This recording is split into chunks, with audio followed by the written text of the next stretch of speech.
देखें पोएम का टाइटल है auguries of innocence. The poem has been written by William Blake and he is called the precursor of romantic poetry. इस लफ्ज़ को जरूर लिखिए।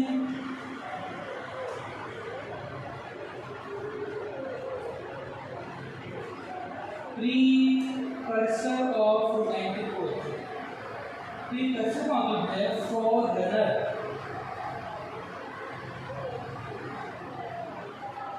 यानी रोमांटिक पोइट्री की तब इब्तिदा भी नहीं हुई थी।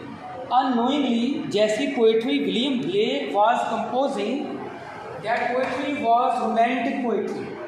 बाद में जो आने वाले थे उन्हें तो पता था कि हम रोमांटिक पोइट्री लिख रहे हैं और हम इस स्टाइल को फॉलो कर रहे हैं, लेकिन विलियम ब्लेक को नहीं पता था कि जो वो पोइट्री लिख रहा है he is likely to be classified in romantic poets.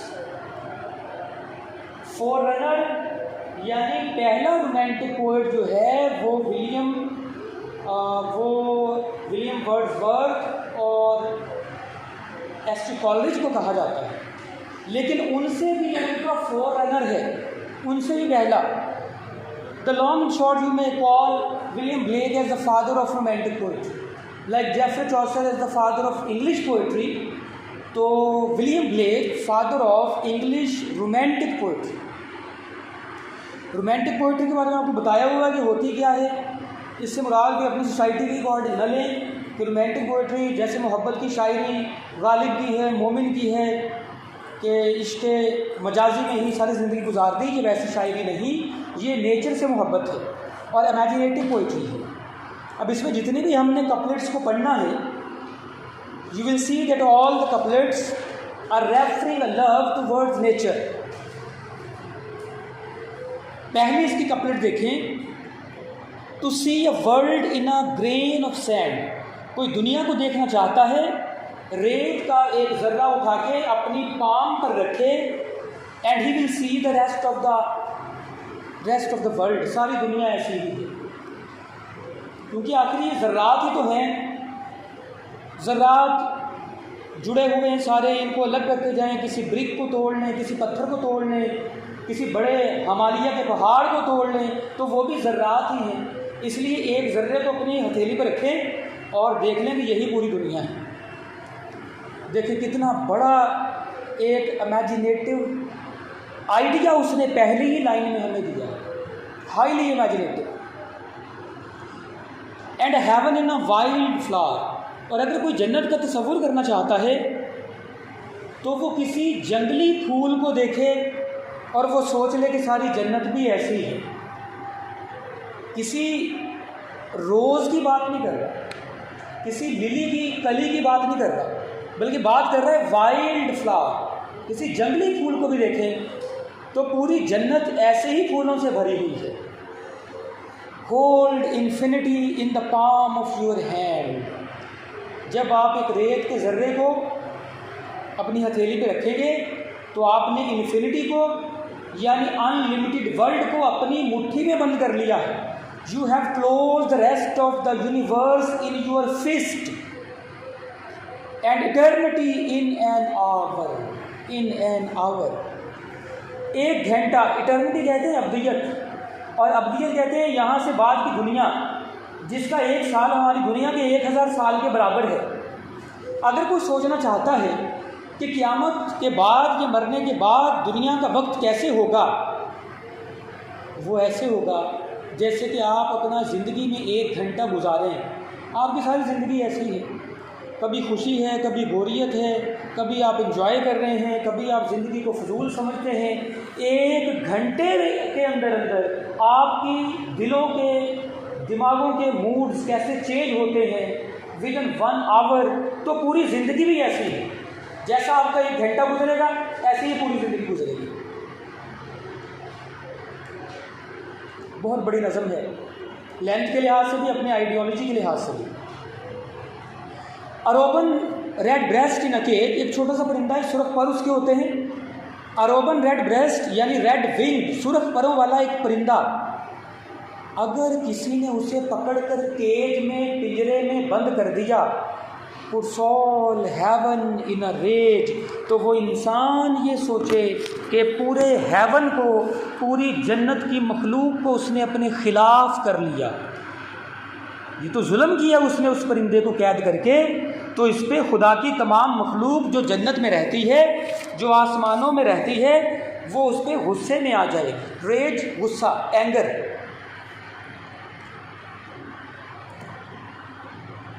A Dove house field with doves. अगर किसी ने फाख्ताओं को पकड़ के एक बॉक्स में बंद कर दिया, दरवाज़ा खोल दो ताकि आवाज़ गूंजे ना। अगर किसी ने किसी जगह फाख्ताओं को पकड़कर एक बॉक्स में, एक डब्बे में, एक डरबे में बंद कर दिया, एंड पिजन्स और कबूतरों को भी कैद कर लिया, shudders hell through all its region. इस पे जन्नत में तो लोगों को दुख परेशानी होता ही है। ये इतना बड़ा जुल्म है परिंदों को कैद करना कि दोज़ख के तमाम रीजन्स वो भी कांप उठते हैं कि इंसानों ने कितना बड़ा जुल्म किया है।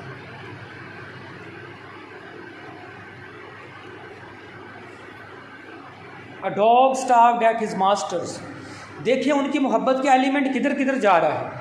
पहले उसने कहा अगर एक रोबन को कैद कर दिया, सारी जन्नत को नाराज़ कर दिया।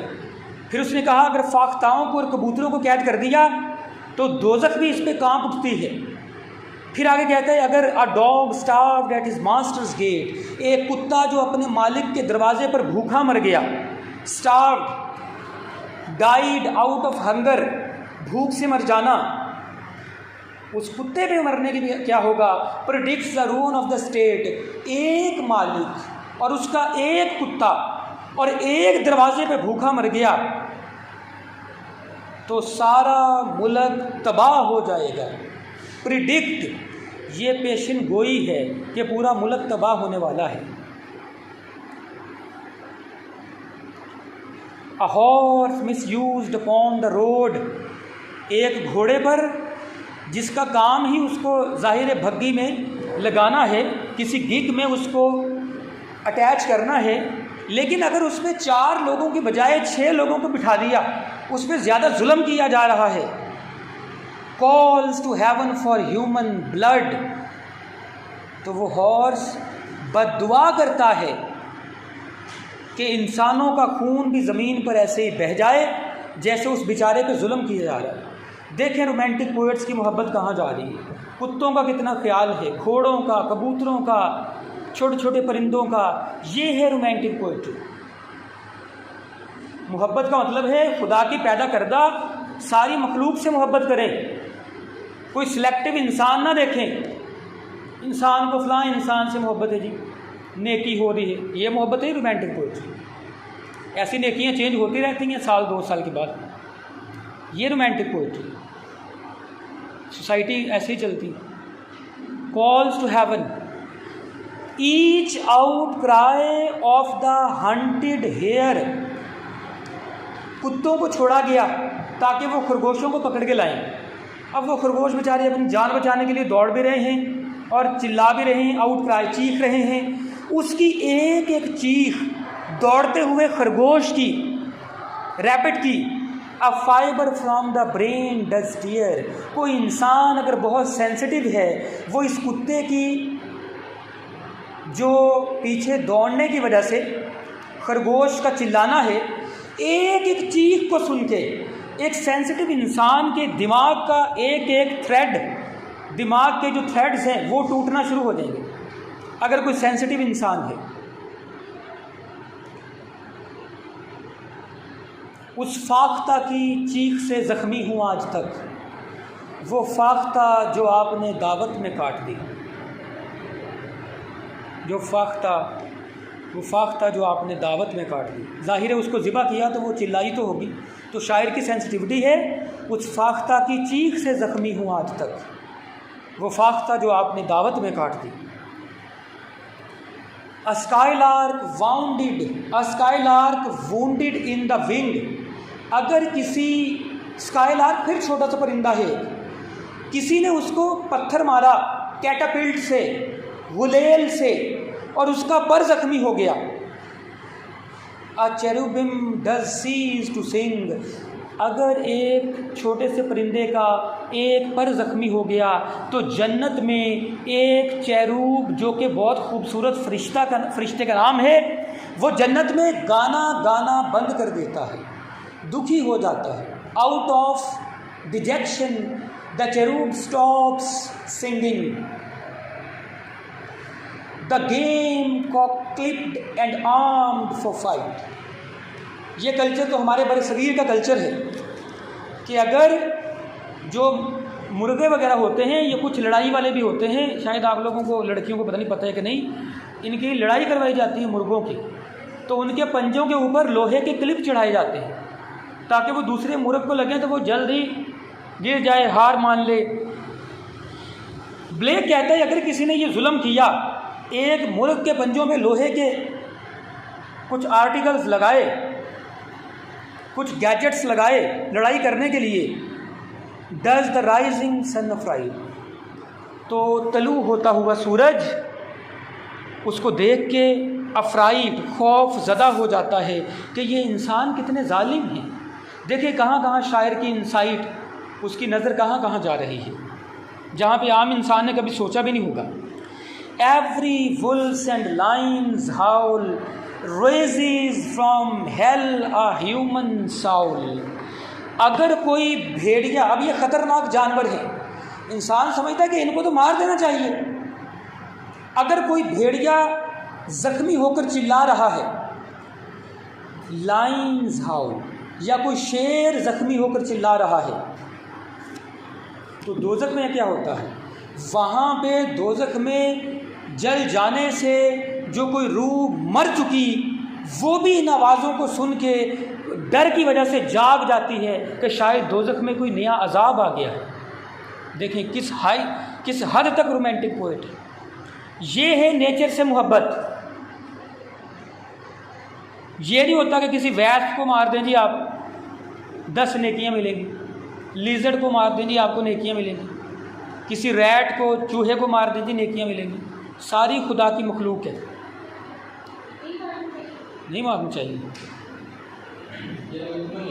है मिथ है। जब तक ये चीज़ें आपको नुकसान ना पहुंचाएं तब तक आप उनको मार नहीं सकते। खुदा की पैदा करना मखलूक है।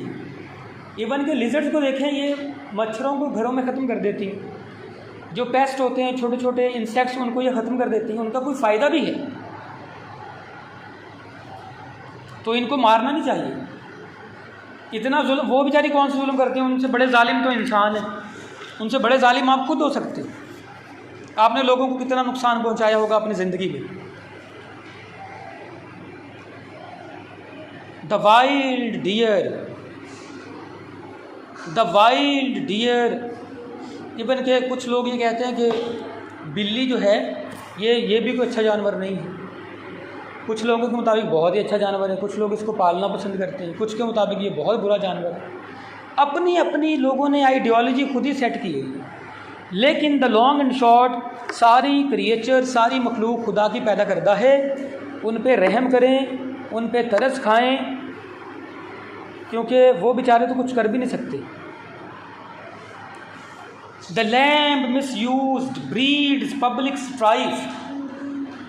अगर किसी लैम्ब को, किसी भेड़ को, किसी बकरी को उस पर जुल्म किया गया, ब्रीड्स पब्लिक स्ट्राइफ, तो बद्दुआ करती है और पब्लिक स्ट्राइफ, अवाम पब्लिक आपस में लड़ाई झगड़े शुरू कर देती है।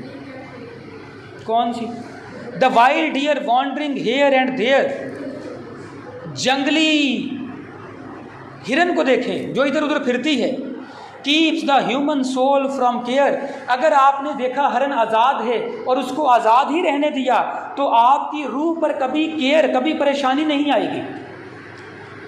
अगर आपने किसी बकरी के साथ भी जुल्म किया, उसको ज़िबा जुल्म के साथ किया, जैसे इस्लाम में भी ये कहा जाता है कि अगर किसी एक जानवर को ज़िबा कर रहे हैं तो पहले तो उसे पानी पिलाएं और किसी जानवर के आगे दूसरे जानवर को ज़िबा न करें। लेकिन हमारे यहाँ ऐसा होता है। इवन ये कसाईयों को ही आप देख लें, एक ज़िबा कर रहे होते हैं, 4 बेचारे जानवर खड़े होते हैं, एक मुर्गी को पकड़ के ज़िबा कर रहे होते हैं, बाकी बेचारियाँ देख रही होती हैं कोई उनकी बारी आ रही। ये हंसने वाली बात नहीं, ये अफसोस करने वाली बात है। इकरा की तबीयत बड़ी ज़ालिमाना लग रही है, इस पर हंसते नहीं, अफसोस करते। विलियम ब्लेक से सीखें कि खुदा की नेचर से, खुदा की पैदा करदा मखलूक से मोहब्बत कैसे करनी है। The lamb misused breeds public strife. एक भेड़ बकरी पे जुल्म, अवाम में नए नए फसादात पैदा हो जाते हैं, लोग बेगुनाह मरना शुरू हो जाते हैं।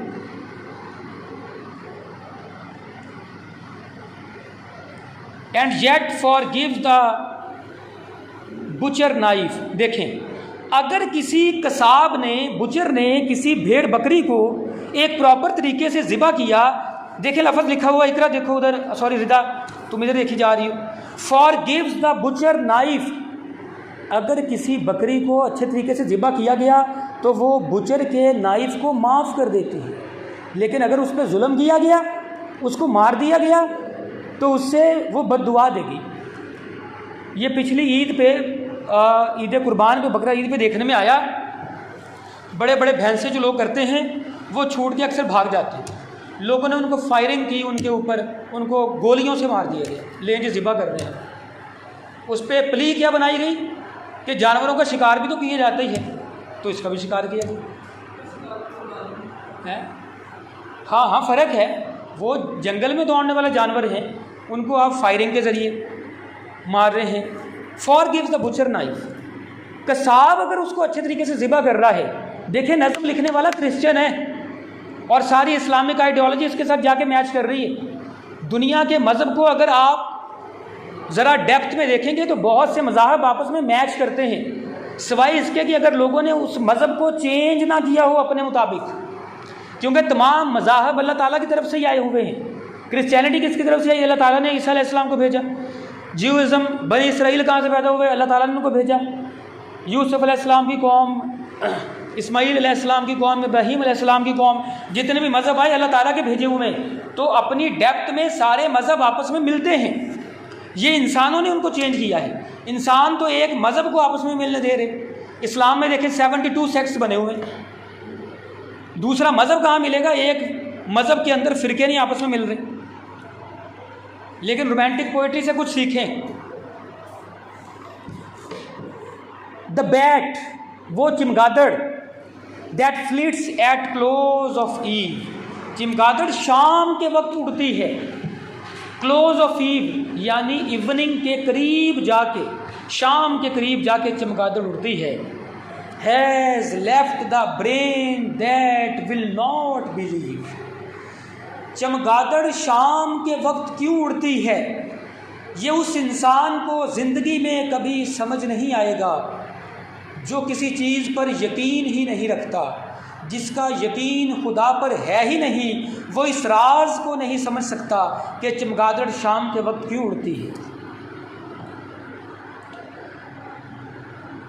The owl that calls upon the night speaks the unbeliever's fright। उल्लू रात के वक्त क्यों उड़ता है?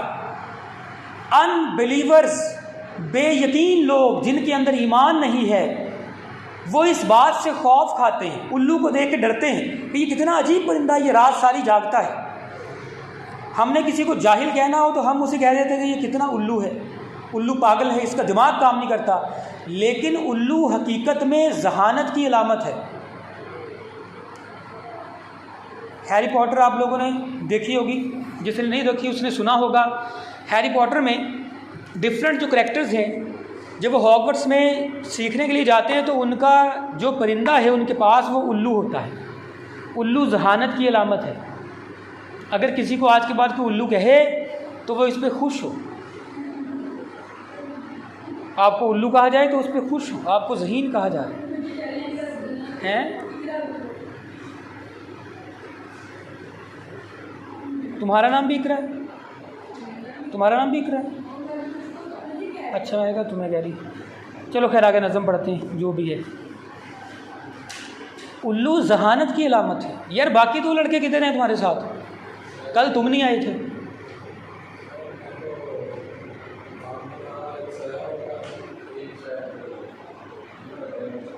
चलो खैर, he who shall hurt the little wren. देखिए कितने छोटे छोटे परिंदे हैं। रोबन का ऊपर जिक्र आया, फिर स्काईलार्क आया, फिर रेन का आया। आप इसे गूगल पे देखें और इमेजेस पे क्लिक करें, छोटे छोटे परिंदे हैं, बिल्कुल छोटे छोटे से परिंदे। इनकी तरफ उसकी नज़र जा रही। इधर रख लो थोड़ा सा, उसको नज़र भी आ जाए बेचारी को।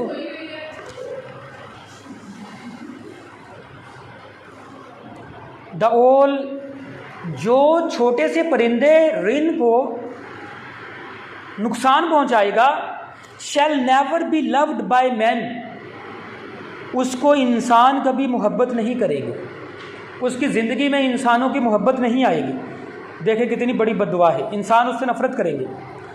ही who the ox to wrath has moved, और जिसने किसी बैल को गुस्सा दिलाया, किसी गाय को गुस्सा दिलाया, शैल never be by women loved, उसकी ज़िंदगी में औरतों की मोहब्बत नहीं आएगी। देखें कितनी बड़ी बद्दुआ है। The wanton boy that kills the fly, आवारा किस्म के, जलील किस्म के लड़के बैठे जो मक्खियों को मारते रहे। शैल फील्स द स्पाइडर एनिमिटी, मारेंगे मक्खियों को लेकिन मकड़ी उनकी दुश्मन बन जाएगी। इसको क्या हो गया, मकड़ी क्यों दुश्मन बन जाएगी? रिदा, मकड़ी क्यों दुश्मन बन जाएगी अगर कोई मक्खियों को मारेगा? शाबाश, क्योंकि वो मक्खियाँ खाती है। तो मक्खी, वो बेचारी इंतज़ार में थी स्पाइडर कि मक्खी उसके जाले की तरफ जा रही है, आपने रास्ते में उसे मार दिया, उसका खाना आपने डिस्टर्ब कर दिया, तो स्पाइडर आपकी दुश्मन बन जाएगी। देखिए ये बातें कभी आपके दिमाग में आई? कहाँ कहाँ उसकी नज़र पहुँच रही है विलियम ब्लेक। ये रोमांटिक पोइट्री है, साथ साथ उसकी इन चीज़ों के साथ मोहब्बत का भी इजहार है और साथ साथ उसकी अजीब इमेजिनेशन है। He who टॉर्मेंट्स the chafer Sprite, चैफर का पता क्या होते हैं? ये इंसेक्ट होते हैं, कीड़े मकोड़े, और अक्सर आप घरों में देखें ये बेचारे अक्सर आपको उल्टे नज़र आएंगे, उल्टे पड़े हुए, टांगे हिला रहे होंगे, इनसे सीधा नहीं हुआ जाता। देखेंगे भी ये, उनको चैफर कहा जाता है। बेचारे पड़े होते हैं, सीधे नहीं होते। वहाँ तक भी देखें विलियम ब्लेक की नज़र वहाँ तक भी जा रही है, उसके जहन में वो छोटा इंसेक्ट भी आ गया। मोहब्बत है नेचर के साथ, क्योंकि सारी चीज़ें खुदा की मखलूक हैं।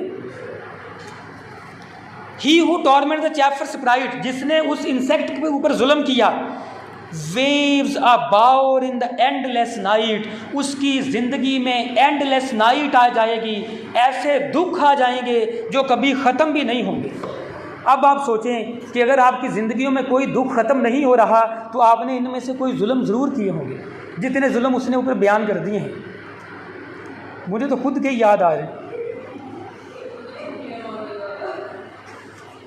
The caterpillar is on the leaf. Caterpillar क्या होता है?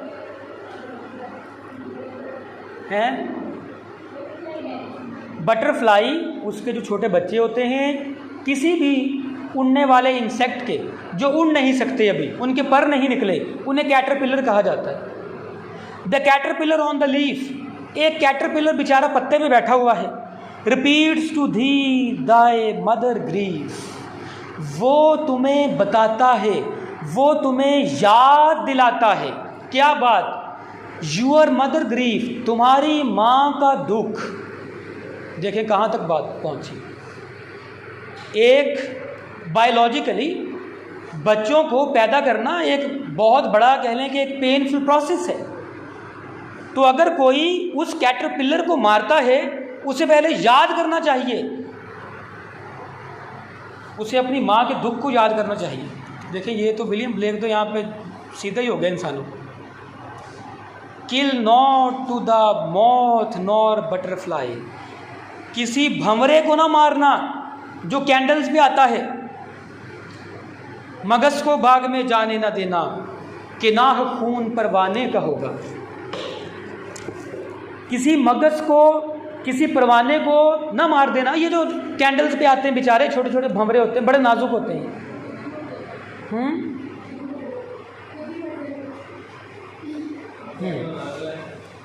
उसको ना मारना, और किसी बटरफ्लाई को भी ना मारना। क्यों ना मारना, for the last judgment draweth night. देखें कितनी इस्लामी बात की उसने, क्योंकि इन बेचारे कीड़ों को मारने वालों, क़यामत का दिन करीब है। देखें क्या इस्लामिक आइडियोलॉजी है, इस्लाम में क्या है, आखिरत पे यकीन होना। तो यहाँ वो क्या कह रहा है, वही बात विलियम ब्लेक कह रहा है, क्योंकि क़यामत करीब है। For the last judgment draweth near, ये नाइक का मतलब है नियर, ड्रॉथ का मतलब है ड्रा, क्योंकि क़यामत का दिन करीब आ रहा है, क़यामत करीब खिंची चली आ रही है। He who shall train the horse to war, और जिसने घोड़े को ट्रेनिंग दी जंगें करने के लिए, shall never pass the polar bar, shall never pass the polar bar, वो पोलर बार को क्रॉस नहीं कर पाएगा। पोलर बार, ये शायद पोलर बियर की बात कर रहा है, बर्फानी रीत से वो नहीं बच सकेगा। पोलर बार द बैक, या इसका मतलब ये होता है कि वो कुतुब शुमाली कुतुब जनूबी को क्रॉस नहीं कर सकेगा, यानी इस दुनिया को छोड़ के वो कभी दूसरी दुनिया में नहीं जा सकेगा जिसमें जन्नत है। The beggar's dog and widow's cat, भिखारी अक्सर आप देखेंगे उनके साथ साथ कुत्ते चलते हैं, और बेवा औरतों ने अक्सर बिल्लियों को पाला होता है। भिखारियों के कुत्ते, बेवा औरतों की बिल्लियाँ, फीड देम, इनको खाना ज़रूर देना। थाउ विल्ट ग्रो फैट, अगर तुम इनको खाना दोगे, भिखारियों के कुत्तों को, किसी बेवा की बिल्ली को, तो तुम सेहतमंद हो जाओगे। विल्ट ग्रो फैट, तुम मोटे हो जाओगे, खुदा तुम पे रहम करेगा। देखें कहाँ कहाँ उसकी नज़र जा रही है। पढ़ना ही और बस करें।